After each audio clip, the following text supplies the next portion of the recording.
Since Russia willingly formed alliances with India's foes like China and Pakistan, why shouldn't India take the side of the US and 30 NATO countries, plus Australia and New Zealand, in exchange for good perks? Okay, good argument. Just tell me, what good perk is India getting?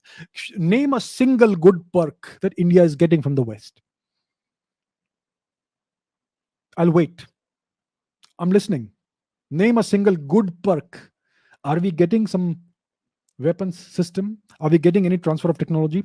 Are they giving us nuclear reactor designs for submarines? Are they giving us anything? They're giving us nothing.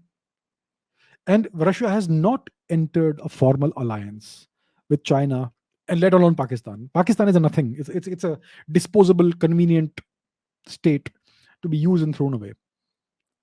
The Russians have not formed an alliance with China. It's not a formal alliance.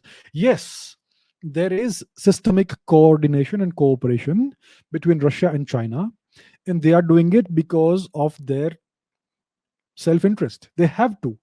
The Americans are hell bent on destroying Russia, uprooting it from the foundations.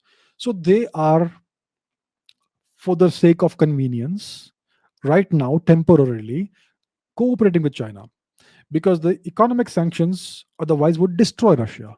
The Chinese are willing to finance Russia, fund Russia, so that insulates the Russians to some extent from the economic sanctions. And the Chinese get a big, strong power that is willing to act as a mercenary for them. So this is a temporary situation. It's not going to persist forever. If Russia becomes stronger, the Chinese will feel threatened. If China becomes stronger, the Russians feel threatened. Do you know why? Let me demonstrate why. Look at the map. Look at the border. How long the border is between Russia and China? Thousands of kilometers. You have a border here, which is a few hundred kilometers, and you have another border here. Very long border. And this border in Manchuria has historically been disputed. The Chinese claim large parts of the Russian Far East, right? And they did sign a boundary agreement. I think it is in the 1990s, 2000s, maybe. Look it up. I don't remember the date exactly. Somewhere around that time. So the boundary dispute has been settled between China and Russia. But from the Russian perspective, I would urge you to watch my conversation with Dr. Edward Luttwak. So he says that from the Russian perspective, the boundary dispute is not settled, it is merely dormant. The Chinese will reopen the boundary dispute at the appropriate time. So the Russians know that. They don't see China as a long term ally. In the 1960s, Russia and China went to war, nearly went to war. There were very significant border clashes. Hundreds of soldiers died.